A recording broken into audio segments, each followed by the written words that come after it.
IVF treatments పై 20,000 discount. Doctor consultation మరియు ultrasound scan ను ఉచితంగా అందిస్తున్నారు. 49 అంటే సంతానం, 49 అంటే సంతోషం. ఇప్పుడు నిన్న సీనియర్ ఎన్టీఆర్ జయంతి మొక్కుబడిగా ఎన్టీఆర్ జయంతి జరిగిందా? కేవలం ఎక్స్ సందేశంతో సరిపెట్టుకున్న చంద్రబాబు ఇప్పటికే మహానాడు రద్దు ఎట్లా చూస్తారు సార్?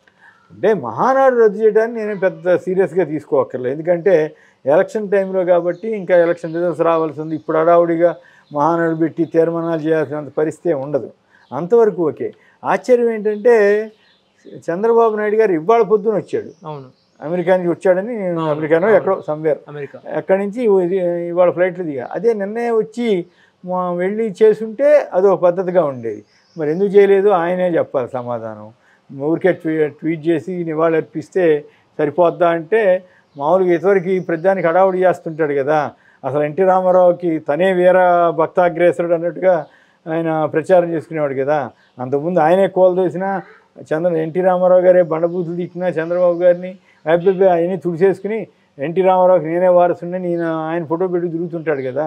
అలాంటి వ్యక్తులు చంద్రబాబు గారు కానీ లోకేష్ గారు కానీ వాళ్ళు ఎందుకు వెళ్ళలేదు, వాళ్ళు ఏమిటి లేదు అనేది వాళ్ళు చెప్పాలా. మరి ఒకరోజు ముందు వస్తే అయిపోయేది, మరి ఒకరోజు లేటుగా వచ్చారు అంటే పెద్ద ఇంట్రెస్ట్ లేదు. నిజానికి ఎన్టీ రామారావు పట్ల చంద్రబాబు గారికి ఎప్పుడూ సదాభిప్రాయం లేదు. ఆయన అవకాశం కోసం చూశారు, ఒక ఏత వేశారు, తను పదవి లాక్కున్నాడు. పదవి లాక్కున్న తర్వాత అప్పట్లో ఆయనకు విలువలు లేవని అవన్నీ ఇంటర్వ్యూలు కూడా ఇచ్చాడు ఎన్టీ రామారావు మీద. ఆ తర్వాత ఆయన చనిపోయాడు. ఈయన బ్యాంక్ ఖాతాలు కూడా లాక్కున్న తర్వాత చనిపోయిన ఎన్టీ రామారావు గారు చనిపోయిన తర్వాత అసలు ఎన్టీ రామారావు తర్వాత నేనే అసలు ఆయన ఆశయాలన్నీ నేను నెరవేరుస్తున్నాను, నేనంటే చాలా ఇష్టం ఎన్టీ రామారావుకి, నేను బోర్డు నేర్చుకున్నాను ఆయన దగ్గర నేనే చెప్పాడు. సో ఇవంతా చరిత్ర. సో కాబట్టి అలాంటి వ్యక్తులు మరి వాళ్ళ ఎందుకు చేయలేదంటే 1995లో ఎన్టీ రామారావు గారు 96లో చనిపోయిన తర్వాత మహానాడు జరిగిందో టీడీపీ సభ్యత్వాలు జరిగినాయి. ఆ సభ్యత్వాల మీద ఎన్టీ రామారావు బొమ్మ లేకుండా తన బొమ్మ ఒకటే వేసుకున్నాడు.